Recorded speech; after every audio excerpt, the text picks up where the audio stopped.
দেখুন এই মাছটা কত বড়, দেখুন পার্সে মাছটা, ক্যামেরাতে অতটা বোঝা যাচ্ছে না। এই মাছটা হচ্ছে 200 টাকা কেজি পার্সে মাছ। এই দেখুন কাঁকড়া ধরছে পারে।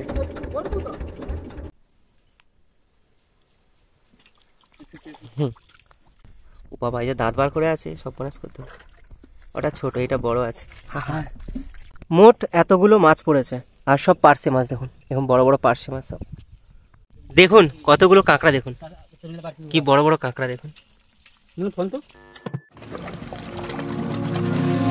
নমস্কার, আপনারা সবাই কেমন আছেন? আশা করি সবাই ভালো রয়েছেন। সুন্দরবন নতুন একটি পর্বে আপনাদের সবাইকে জানাই স্বাগত। এই মুহূর্তে আমি যেখানে রয়েছি পশ্চিমবঙ্গের দক্ষিণ 24 পরগনার সুন্দরবনের একটি গ্রাম, যে গ্রামটির নাম রামনগর আবাদ। এই গ্রামটির দুই পাশ থেকে বয়ে চলেছে দুটি নদী, মৃদঙ্গভাঙা নদী এবং গোবদিয়া নদী। আজকের এই পর্বতে আপনাদের দেখাতে চলেছি এই গ্রামের যে নদীটি রয়েছে মৃদঙ্গভাঙা, এই নদীতে আমরা নৌকোতে করে গিয়ে জাল ফেলে মাছ ধরার চেষ্টা করব এবং এই নদীতে টোপ দিয়ে কাঁকড়া ধরার চেষ্টা করব। জানি না আপনাদের কতটা দেখাতে পারবো, তবু আপনাদের সবার কাছে অনুরোধ পুরো ভিডিওটি দেখার জন্য। আশা করি আপনাদের ভালো লাগবে।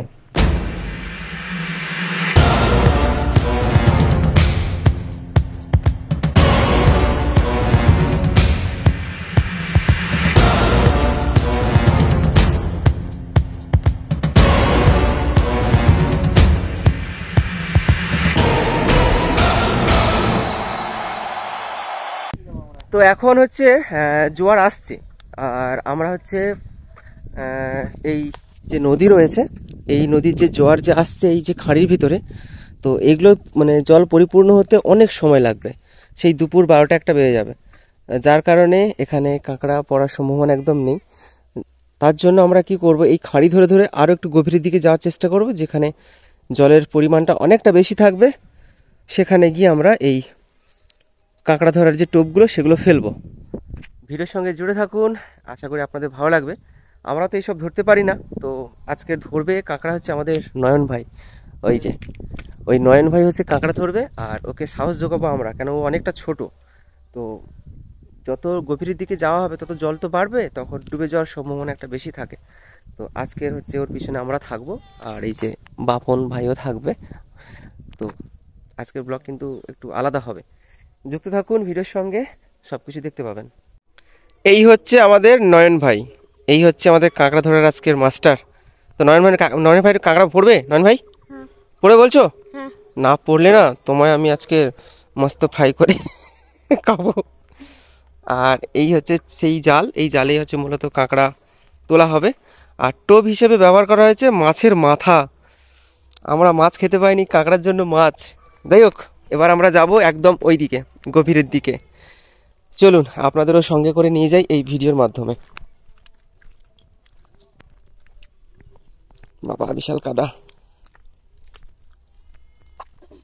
জল থেকে নেমে গেলে ভালো হতো মনে হয় না নয়ন? না কাদায় ঠিক আছে বলছো? এখানে মাটিগুলো কি ঠান্ডা, ওপারে যা রোদ্দুর আর মাটি ফাটি সব গরম হয়ে গেছে। আর এই যে সব মুখ তুলে রয়েছে না, এগুলো হচ্ছে সব শ্বাসমূল। এই দিনের আলোতে সূর্য উঠলে এইসব বা ভাটার পর সব অক্সিজেন সংগ্রহ করে, তারপরে তো আবার জোয়ার আসলে সব তো গাছ ডুবে যায়, সেই এই শ্বাসমূল সেই অক্সিজেন মজুত করে রাখে। জোয়ারের জল যখন এসে গাছ ডুবে যায়, তখন এই শ্বাসমূলের যে মজুদ অক্সিজেন সেটা দিয়ে গাছ বেঁচে থাকে। তো আমরা পরপর এগিয়ে যাচ্ছি আরও, আর এখানে তো অনেকটা জল বেড়েছে। চলো চলো নয়ন ভাই, এই তুই জলে নেমে পড়লি কেন রে? আমি আর নয়ন এই পথ ধরে যাচ্ছি, আর ওই পর আমার ভাইপো বাপন, রহস্যময় সুন্দরবন চ্যানেলের যে ওনার। তো ওরাও খুব সুন্দর ভিডিও বানায়। তো আমি তো বেশি বাড়ি আসতে পারি না, সময় পাই না। অনেকেই জানো আমি একটা কাজের সঙ্গে যুক্ত আছি, যার কারণে সময় পাই না। অনেকে কমেন্ট করেছিলেন যে দাদা ভাই ভিডিও আর আপলোড দিচ্ছ না, কি ব্যাপার? সত্যি সময়ের কিছু কারণ, তারপরে পার্সোনাল কিছু ব্যাপার, শারীরিক অসুস্থতা, এসব সব মিলিয়ে কিন্তু একটা সমস্যার সম্মুখীন হই, যার কারণে আর সময় মতো ভিডিও দিতে পারি না। এখানে অনেকটা জল দেখেছেন তো কেমন নেমে চলে গেল। এখানেও তো কে কাঁকড়া ধরার জন্য কে টোপ ফেলেছে নয়ন ভাই? চলো বাবা, জলে নেমে গেছি।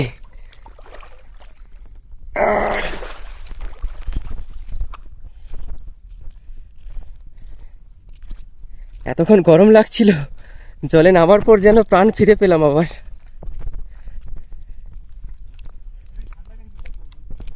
হ্যাঁ, গরমের সময় হচ্ছে নোনা জল ঠান্ডা থাকে, আর শীতকালে গরম থাকে। শুধু কাদা আর কাদা। হ্যাঁ, এই খাড়িতে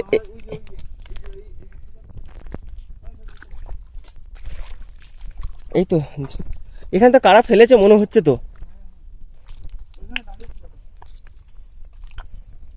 একটু ছাওয়া দেখে এখানে দাঁড়িয়ে ফেলবে। চলো,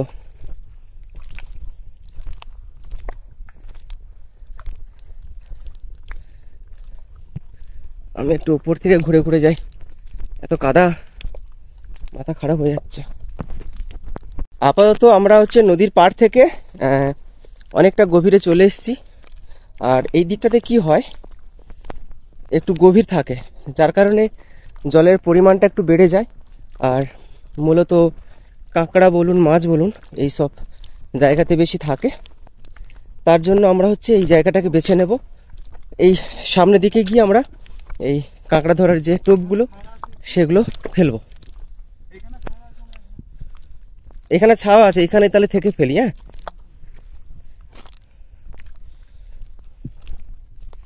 তো এই জায়গাটা আমরা আপাতত বেছে নিলাম, বেশ ছাওয়া আছে। নয়ন ভাই হচ্ছে এই টোপ ফেলার জন্য এই বাড়ির মধ্যে যে সুতোতে বাঁধা রয়েছে সেগুলোকে রেডি করে ফেলছে। এবার কি হবে, এই যে সুতোতে টোপ ফেলা বাঁধা রয়েছে, এই টোপটাকে ফেলে দেওয়া হবে। যখন কাঁকড়া খাবার খেতে আসবে তখন এই সুতোটা টান পড়লে বোয়া যাবে। আর তখন এই যে ছাঁকুনি জাল রয়েছে, এই ছাঁকুনি জালটা দিয়ে ওই সুতো টেনে টেনে টেনে টেনে কাঁকড়াকে ধরা হবে। তো আপনাদের বলছি, হয়তো বুঝতে অসুবিধেও হচ্ছে, যখন এরকম কাঁকড়া ধরার প্রসেসটা চলবে তখন আপনাদের ভালো করে দেখাবো। তাহলে নয়ন, টোটাল হচ্ছে কটা ওই খাবার দেওয়া হয়েছে কাঁকড়া ধরার জন্য? 6টা। ব্যাস, পুরো ওই পার থেকে একদম এই পার পর্যন্ত টোটাল হচ্ছে 6টা হচ্ছে এই বাড়িতে সুতো বেঁধে টোপ দিয়ে হচ্ছে ফেলা রয়েছে এই খাড়ির মধ্যে। এবার যখন টানবে তখন আপনাদের দেখাবো। বড় বড় কাঁকড়া পড়ে নয়ন? বড় পড়ে? তুমি কোনোদিন এই নিচের দিকে এসছো? না। আসনি? এই প্রথম আসছো নাকি? কি? হ্যাঁ, আমরা নিয়ে এসছি ওকে, কেন তো অনেক ছোট। এদিকে আর কেউ নেই, পুরো দেখুন একদম নিস্তব্ধ। আর এইদিকে দেখুন সব খলসি গাছ বলে, সুন্দরবনে যে খলসি গাছ ভর্তি। আর কেওড়া গাছও রয়েছে, ওই টক ফল মতো হয়, মেয়েরা খুব পছন্দ করে ওই সেই ফলগুলো খেতে। ছেলেরাও খায় কিন্তু মেয়েরা একটু বেশি খায়। সেই টক ফলের গাছ রয়েছে ওই সাইডটাতে, দেখতে পেলে অবশ্যই আপনাদের দেখাবো। আপনাদের বলেছিলাম না যে কাঁকড়া যখন এই টোপটাকে ধরে টান দেবে তখন বোঝা যাবে। এবার আপনাদের দেখাচ্ছি, দাঁড়ান। এবার দেখবেন কারণ টান মারবে, দেখবেন। আস্তে, জলে নাড়া দিস না, এই দেখুন, ভালো করে একটু নোটিস করুন, দেখবেন টান দিচ্ছে।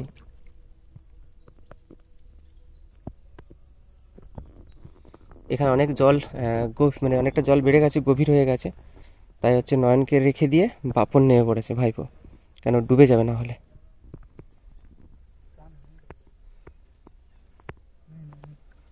ছিল তো, তুই পারিস নি, যা। বাপন কোনো কর্মে না, সব ঘেটে দিয়েছে, পড়েনি, মানে ছেড়ে গেছে আধার থেকে।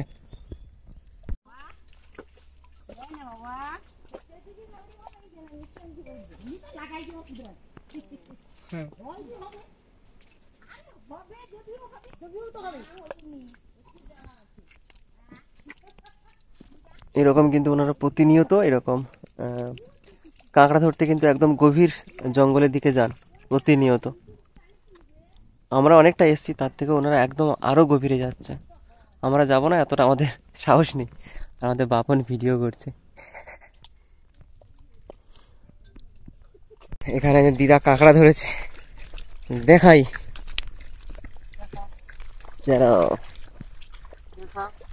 ও বাবা, এইটা হ্যাঁ কাদা দিয়ে দিয়েছে নাকি? হ্যাঁ ধুইতে হবে নাকি? হ্যাঁ ভালো করে ধুয়ে নাও, ভালো করে দেখি। আর নয়ন দেখো,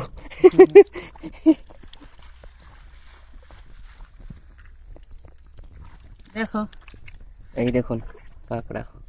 ও বাবা, এই যে দাঁত বার করে আছে, সব কনাস করতে হবে। ওটা ছোট, এটা বড় আছে। এই এই এই এই ঢুক।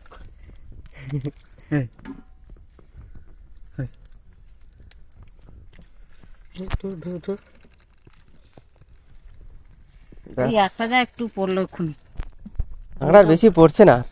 জলটা উঠে গর্ত নেই, ডুবলে পড়বে। এই গর্তে সব কাঁকড়া ঢুকে আছে। কাঁকড়া টানছে না, মানে দু একটা টানছে, তো সেগুলোকে ধরাও যাচ্ছে না, বড্ড ছোট ছোট, কেননা জল এখনো বাড়েনি। কাঁকড়া মূলত এই সব জঙ্গলের মধ্যে যে গর্ত রয়েছে, সেই গর্তের মধ্যে কিন্তু কাঁকড়াগুলো থাকে। এবার জোয়ারের জল যখন পরিপূর্ণ হয়ে যায়, তখন এই গর্ত থেকে কাঁকড়াগুলো একে একে বেরিয়ে আসে, আর তখন এই খাবারের সন্ধানে আসলে ধরা পড়ে।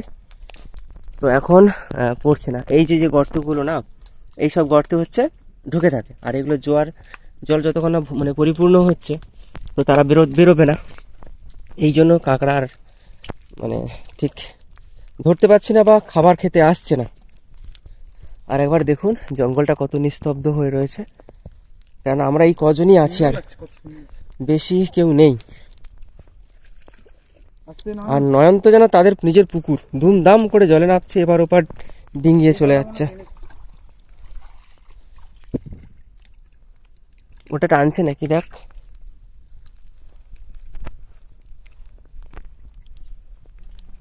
টানছে, হ্যাঁ ডাকো। ওই দা, এইটা নাকি টানছে।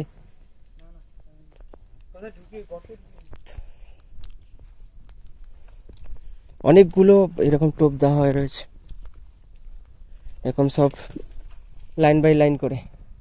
এবার আমরা নদীর পাড়ের দিকে রওনা দেব, কেননা নদীর জলের যে পরিমাণ পরপর বাড়তে শুরু করেছে, এবং নদীর পাড়ে গিয়ে আমরা একটু সময় অপেক্ষা করব, কেননা নৌকো ভাসার জন্য যে জলের পরিমাণ সেটা ঠিকঠাকভাবে পূরণ হলে আমরা আবার নৌকো নিয়ে বেরোবো মাছ ধরার উদ্দেশ্যে। দীর্ঘ 1 ঘন্টা অপেক্ষা করার পর আমরা সিদ্ধান্ত নিলাম এবার আমরা নৌকো নিয়ে মাছ ধরার উদ্দেশ্যে রওনা দেব, কেননা নদীর জল অনেকটা চলে এসছে এবং নৌকো আমাদের ভেসে উঠেছে। এবার আমরা বেরোবো, আর আমাদের সামনেই রয়েছে ওই নৌকোতে করে আমরা যাব এবং আপনাদের ভালোভাবে দেখানোর চেষ্টা করব। চল। তো অবশেষে আমাদের নৌকো ছেড়ে দিয়েছে, এবার আমরা যাব এই পথ ধরে এবং মাছ নদীতে যাব, গিয়ে এই জাল ফেলবো, দেখবো কি মাছ পড়ে। আর এখন জোয়ারের জল খুবই মানে কম, আস্তে আস্তে জোয়ারের জল উঠছে। একটু আগে কিন্তু এই সব জায়গাগুলোতে আমরা কাঁকড়া ধরতে এসেছিলাম, তখন কিন্তু এত জল ছিল না। তো পরপর জোয়ারের জল আস্তে আস্তে পুরো জঙ্গলটা এরকম জলে পরিপূর্ণ হয়ে গেছে, এবং আমরা এই খাঁড়ির পথ ধরে আমরা যে মেন যে নদী মৃদঙ্গভাঙা নদী, সেই উৎস মুখে যাব এবং সেখানে জাল ফেলানোর চেষ্টা করব।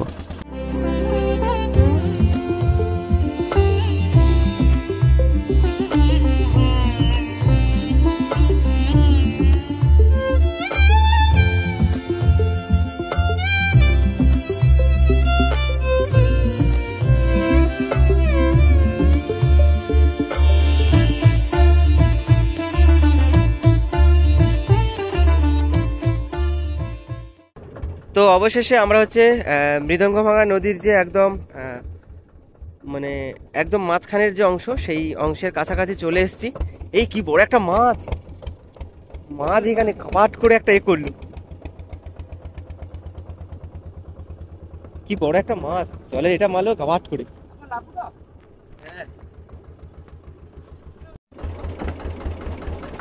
ও এই দেখ কতটা জল, দেখ এই দেখুন কাঁকড়া ধরছে পারে, কাঁকড়া ধরছে পারে।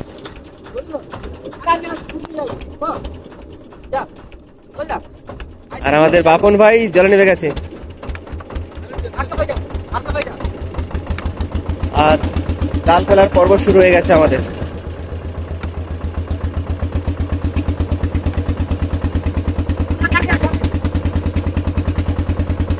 দেখুন একভাবে কি সুন্দর জালগুলো পড়ে যাবে।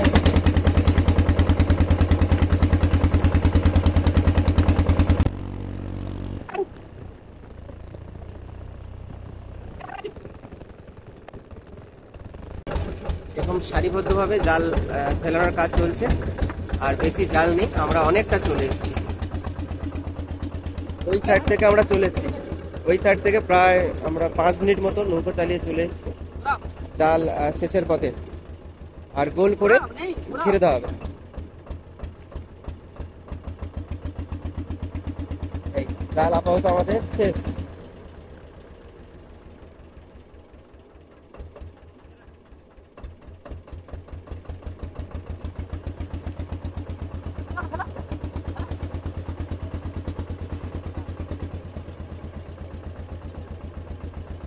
এই দেখুন কি সুন্দর করে জাল করে ঘিরে দেওয়া হচ্ছে, দেখো এত সুন্দর করে জাল ঘিরে দেওয়া হচ্ছে যাতে করে মাছগুলো না বাইরে বেরোতে পারে।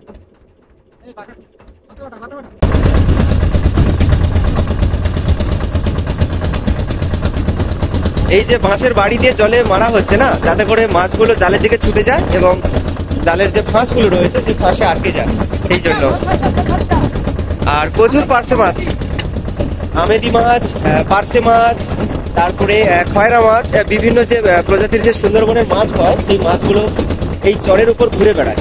ঠিক ফাটার সময় এরকম নেমে যাওয়ার চেষ্টা করবে, আর এই জলেতে এইরকম বাঁশের বাড়ি মেরে মেরে মাছগুলোকে তাড়িয়ে এই জালের দিকে আবার পাঠিয়ে দেওয়া হয়, যেটা দেখতে পাচ্ছেন এখন আপনারা। এবার আমাদের কিন্তু এবার জাল তোলার যে পর্ব শুরু। এইটুকুনির মধ্যে জাল ঘিরে আবার জাল তোলার কাজ শুরু হয়ে গেছে, কেননা এই জাল বেশি সময় পেতে রাখলে মাছ একটাও লাগবে না। আপাতত মাছ উঠছে, ছোট ছোট ওই খয়রা মাছ। এই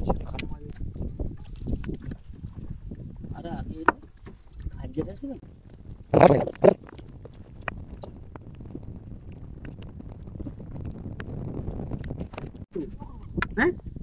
দেখতে পাচ্ছ গাইস, খুবই আনন্দ হচ্ছে আমরা। দেখো কত বড় ফাঁসে মাছ দেখতে পাচ্ছ।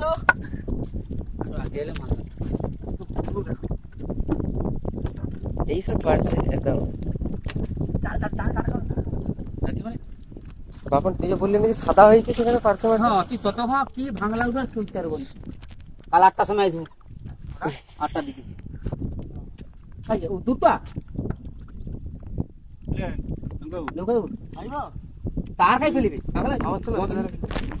যেটা বলবো মাথায় বলবো জ্যান্ত গুলো একদম মাথায় বাইটা মাথায় বাইটা হ্যালো মাথায় বাইটা 2 সাইড লোক ধরে 11 ফুট 11 ফুট।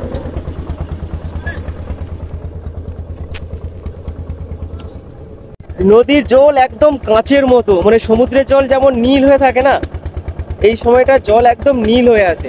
আর জলে যে জাল ফেলা হচ্ছে না, মাছ দেখতে পাচ্ছে জালের যে সুতোগুলো, এই যে ইলেকট্রিক বা কারেন্ট সুতো যেগুলো বলে না, সেই সুতোগুলো দেখা যাচ্ছে।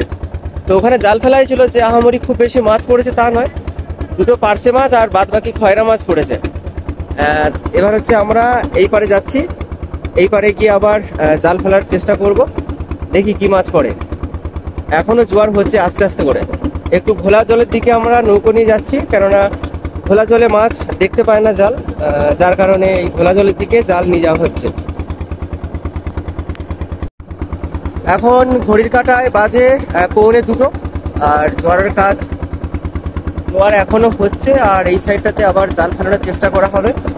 এই সাইডে জলটা অনেকটা ঘোলা হয়ে রয়েছে, যদি এখানে জাল ফেলা হয় হয়তো মাছ পড়তে পারে, কেননা এর আগে জায়গায় যেখানে জাল ফেলা হয়েছিল বেশি মাছ পড়েনি, জল একদম কাঁচের মতো পরিষ্কার।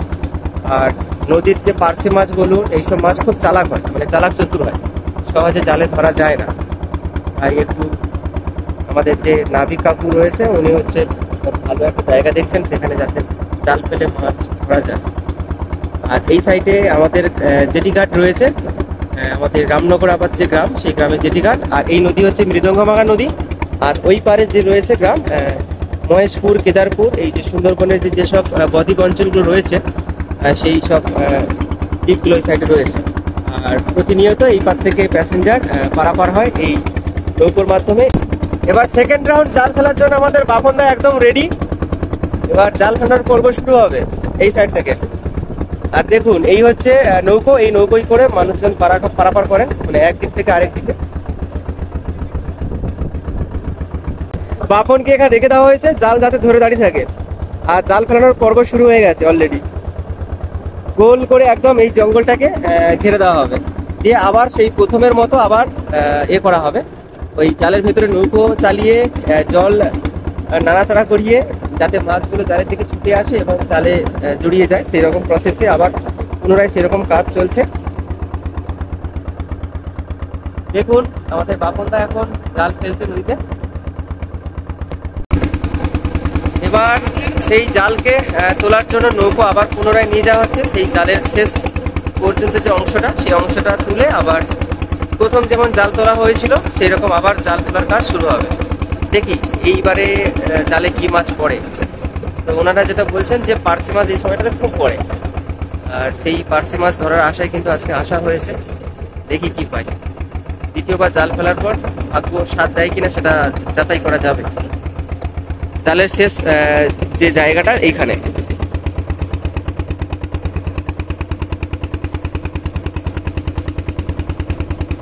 এতক্ষণ হচ্ছে যে মাছের আশায় হচ্ছে এই জাল ফেলা হচ্ছিল, এই হচ্ছে সেই মাছ, পার্শে মাছ।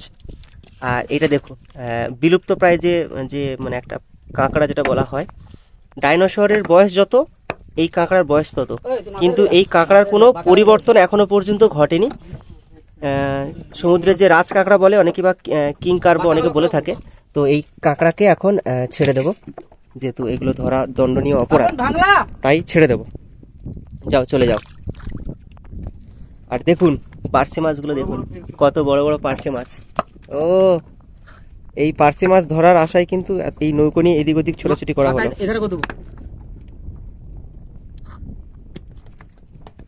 ওদিকে যাও, ওদিকে যাও। মাথা নো সেদিকে ঠেলে দে। সেই পারে যে জল ঘোলা হয়ে আছে ওই সাইডে জাল ফেললে মনে ভালো পারো। এই তো, এইসব মাছের টেস্ট যা হবে না, শহরের দিকে যেসব মাছগুলো যায় না, মানে ফরমালিন করা মাছ, অতটা স্বাদ পাওয়া যায় না, কিন্তু এইসব মাছের কিন্তু ভালো মতো স্বাদ পাওয়া যায়। অবশ্যই। পার্শে মাছের অনেক ভাগ হয়, মানে গোল পার্শে হয়, মানে 3-4 প্রজাতির হচ্ছে পার্শে মাছ হয়। আর তার উপর মাছের স্বাদ কেমন হয় সেটা নির্ধারণ করা হয়, আর দামও পরিবর্তন হয় সেই মাছের নামের অনুযায়ী। একটা 200 টাকা কিলো, একটা আছে 250, একটা 300। এটা 200 টাকা কিলো। এটা 200। দেখুন এই মাছটা হচ্ছে 200 টাকা কেজি পার্শে মাছ। এটা যদি কলকাতা শহরের দিকে যায় মিনিমাম 700 থেকে 800 টাকা কেজি বলবে। এই পার্শে মাছটার ওজন প্রায় 100 গ্রামের কাছাকাছি যাবে। বাংলা দেখুন পার্শে মাছ এটাতে আসছে, খয়রা মাছ আপাতত এটাতে নেই, পার্শে মাছ আছে। আর ঢুকে গেল তো বাপুর জাল।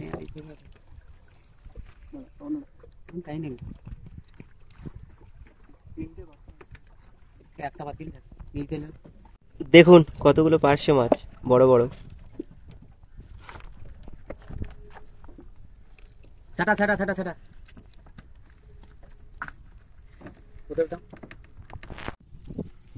যাবে কোথায় ও?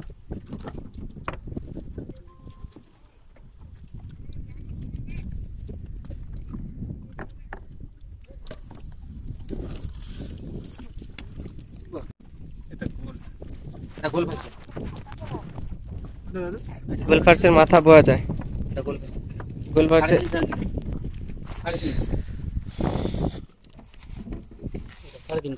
এটা হচ্ছে গোল পার্শে মাছ, আর এটার এখানে হচ্ছে বিক্রি হবে 350 টাকা কেজি। গোল পার্শের মাথাগুলো না এইরকম চ্যাপটা মতো দেখবেন, আর সোঁচালো মতো। আর যেগুলো হচ্ছে আরেকটা প্রজাতির পার্শে হয়, এটাকে কি পার্শে? ডোগরা পার্শে বলে। ডোগরা ফার্সি যেটা বলে, আর এইটার চেহারা এরকম দেখুন, এরকম চাওড়া হয়ে এরকম হয়ে থাকে পেটের কাছে, টেস্টটা বেশি। তো এই ডোগরা পার্সের দাম হচ্ছে কম। আর একটা পার্সি হয় সেটা হচ্ছে রাম পার্সে, তো তার টেস্ট সব থেকে বেশি। তো মূলত যেটা পাওয়া যায় বাজারে দাম বেশি সেটা হচ্ছে এই গোল পার্সে। এই পার্সেটা খুব চালাক এই মাছগুলো। একটা এসেছে ডোগরা, ডোগরা ডোগরা হেমন্তর ভাই ডোগরা। আর এই যে দেখো আমাদের যন্তর, তুই জল তো ভালো করে সাঁতার দিবি তো। এই হচ্ছে হেড মিস্ত্রি আমাদের জালের অপারেটর। মিস্টার সচিন, জালের হেড মিস্ত্রি সচিন ভাই। এইমাত্র গোল ফার্সে আছে, গোল পারছে এটা হচ্ছে রূপালি কালারে পুরো তো চকচক করছে দেখুন। দাম তো সব দিবি তো। শুধু পার্শে মাছ দেখুন, আগে এলে কম 6-7 কিলো মাছ। আরো জালের মধ্যে লেগে রয়েছে, এই যে ভেসে রয়েছে দেখুন।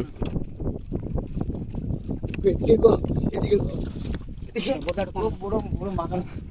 মাগার মাছ তার নিচে আর একটা আছে।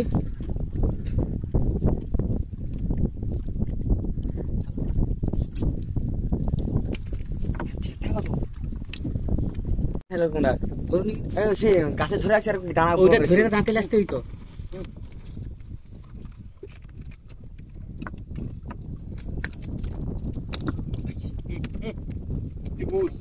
তুই বুঝে যা।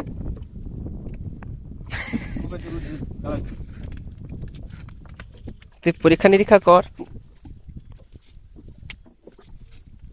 এই মাত্র ওটা দেশি ক্যাংড়া আসছে, যেটা ডাইনোসর খায়। দেশি দেশি ওই। ক্যাংড়া, রাজ কাঁকড়া, যেটা চাইনা খায়। King carp. এই মাত্র বাপন জালটা জড়িয়ে করে ফেলে দিছে, একটা মাছ নেই সে খাইলাম। তুই এবারে কি করলি? মাছ একটাও লাগলো না। 60 টাকা করে। হ্যাঁ বড় মাছ হলো?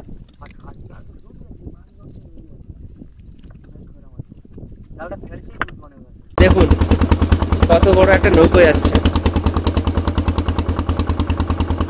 এইসব নৌকোতে মূলত যে যা হয় ইট বালি সিমেন্ট এইসব কিন্তু পরিবহন করা হয়, আর এক দ্বীপ থেকে অপর দ্বীপে এই নৌকোতে করে কিন্তু পারাপার করা হয়, যেই ইট বালি সিমেন্ট সেসব জিনিস।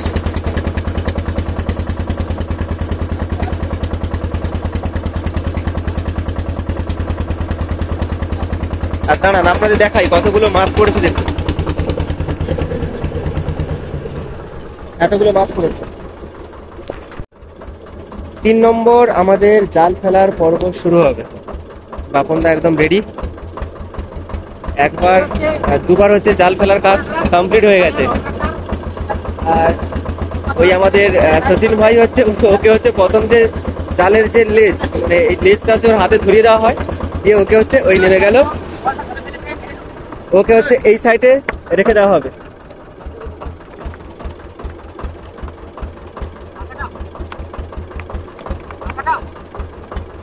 তিন নম্বর জাল ফেলার কাজ শুরু হয়ে গেছে আমাদের।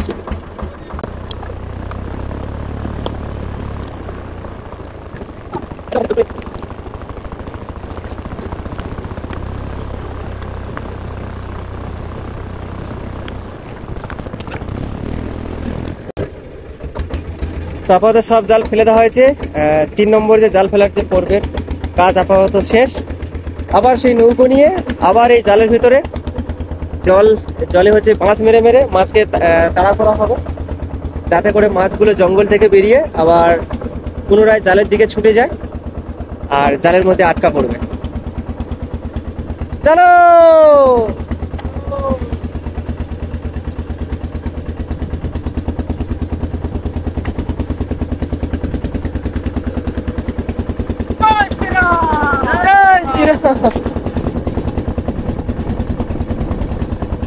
একটা আলাদা মুহূর্ত।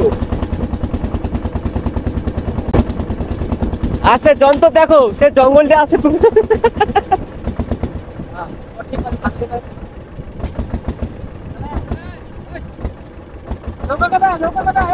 ওই জঙ্গলে ঢুকে যা। আর দেখুন কেওড়া ফলের গাছ ওই যে ছোট হয়েছে সবে, সে জঙ্গলে ঢুকে গেছে। ওই কি রে, তুই কি মাছ ধরছিস জঙ্গল? হ্যাঁ জঙ্গলে তাড়া কর। হায় হায় হায় হায় হায়, হ্যাঁ জালের প্রতি নৌকো চলে যাবে তো। হ্যাঁ জঙ্গল, এই দেখুন রয়্যাল বেঙ্গল টাইগার আছে, দেশি রয়্যাল বেঙ্গল টাইগার।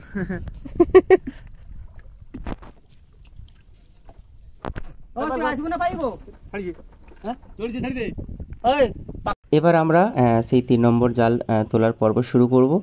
আর মূলত সত্যি কথা বলতে এই জাল বেশি সময় কিন্তু রাখা হয় না, কেননা যে মাছগুলো ধরার জন্য আসা হয়েছে সেই মাছগুলো খুব চালাক, তাই জাল ঘিরে সঙ্গে সঙ্গে নৌকো চালিয়ে এবং বাঁশ দিয়ে জলে মেরে মাছ তাড়িয়ে আবার সঙ্গে সঙ্গে সেই জাল তুলে নেওয়া হয়, যাতে করে মাছগুলো জালে আটকে থাকলে আর বেরিয়ে না যেতে পারে, যার কারণে তাড়াতাড়ি সেই জাল আবার তুলে নেওয়া হয়।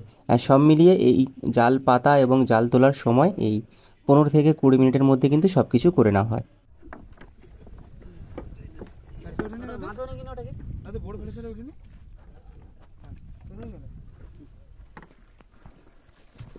এইখানে তো ছিল হাত পড়েছে মনে হয়। কি বড়টা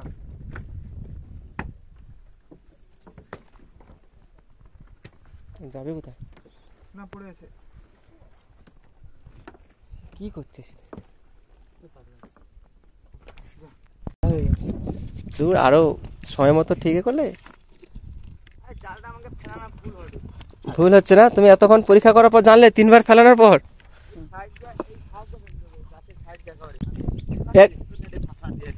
একদম হচ্ছে ওই জঙ্গলে দাঁড় গেছে এ করে দিয়া নদীর পাড় উপর দুমদাম করে দাঁড়িয়ে নিয়ে আসবি নাকি?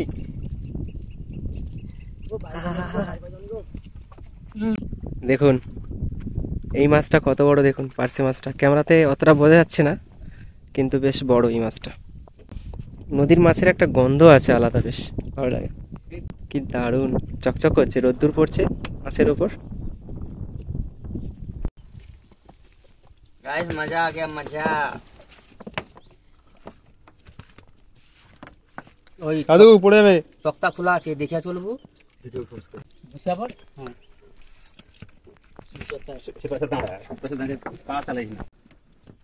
বড় বড় সাইজ একদম যেটা ধারণা করা হয়েছিল যে এই সাইডটাতে জাল ফেললে একদম বড় বড় পার্সে মাছ পড়বে বড় বড়, সেটাই মানে সেই মতো কিন্তু হচ্ছে। আপাতত বেশ কয়েকটা পড়ছে, বেশ বড় বড় মাছ।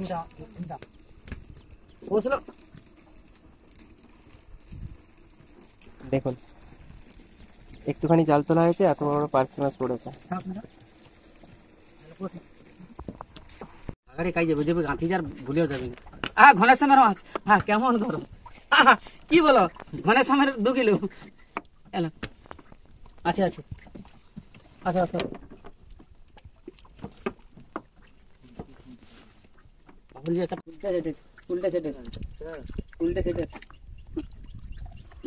উল্টাই না, তাও উল্টাই না। ওহো পরে প্রথম যে জাল তুই দিলি সেই জালের মাছ ছোট ফাঁস না, ওটাই না। খুনি ফালি তো কি বড় বড়টা দেখো, বিশাল বড় এটা।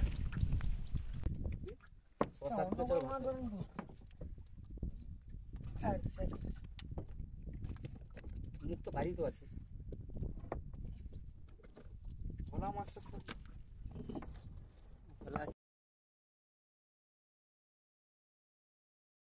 তো আমাদের মাছ ধরার পর্ব একদম আজকের মতো শেষ। এবার আমরা ফিরে যাব বাড়ির দিকে, কেননা এখন ভাটার কাজ শুরু হয়ে গেছে। কেননা জল নেমে গেলে কিন্তু সেই খাড়ির মধ্যে নৌকো নিয়ে আর আমরা ঢুকতে পারবো না। আর আমাদের সচিন ভাইয়ের মনে খুব আনন্দ, ও বেচারি কিন্তু তখন থেকে কিন্তু জলে ঝাঁপ দিয়ে জাল ধরে রাখছে। আর শেষে যে জাল ফেলা হয়েছিল এই মাছগুলো পড়েছে, আর ওখানেও রয়েছে প্রায় 6 কেজি মতো এই পার্সে মাছ ধরা হয়েছে। আর দেখুন কত সুন্দর পরিবেশটা লাগছে, দেখুন এখন।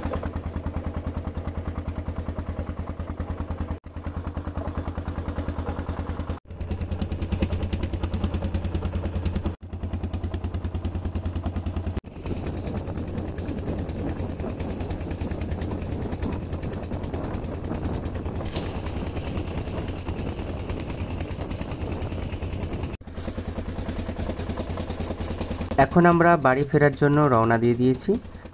আগে যখন আমরা এই খাঁড়ির পথ ধরে বেরিয়েছিলাম এবং সেই খাঁড়িতে আবার পুনরায় ফিরে যাচ্ছি, এবং সেই খাঁড়ির ভেতর থেকে আমরা নৌকো নিয়ে গিয়ে পুনরায় সেই জায়গায় নৌকো আবার ভালোভাবে রেখে দিয়ে আমরা যে যার মতো বাড়ি ফিরে যাব।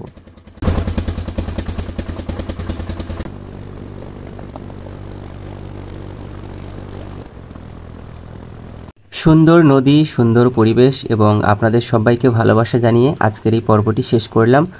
যদি এই ভিডিওর মাধ্যমে কোনো কিছু ভুল বলে থাকি বা কিছু খারাপ কিছু করে থাকি, দৃষ্টিকটুক বিষয়, তাহলে ক্ষমা করবেন। ভালো থাকবেন, সুস্থ থাকবেন। পরবর্তীতে আবার এরকম কোনো একটি পর্ব নিয়ে আপনাদের সামনে হাজির হব। তো অবশেষে আমাদের মাছ ধরা কমপ্লিট। এবং যেখানে নৌকা ছিল সেখানে আবার নৌকা রাখা হচ্ছে, কেননা ভাটা শুরু হয়ে গেছে। এবার ভাটা হয়ে গেলে পুরো এগুলো সব শুকনো হয়ে যাবে। এবার আমরা রওনা দেবো বাড়ির দিকে। কাঁকড়া আছেন, কত কাঁকড়া, এই হচ্ছে নাগিন ক্যাংড়া, নাগিন কাঁকড়া। হ্যাঁ। ও, অনেক কাঁকড়া তো। এই আমি খাবো তো, সব ভেঙে দিবি ওরা। এখন এতগুলো মাছ ধরা পড়েছে, এতগুলো মাছ। হায় হায়, কাদা হয়ে গেল মাছগুলো। যা, কত মাছ দেখো শুধু, এই মাছগুলো ধরা পড়েছে। অনেক, শুধু পারছি মাছ বড় বড়। হ্যাঁ এই দেখুন, হ্যাঁ, পোকা শুভ আমার কাছে।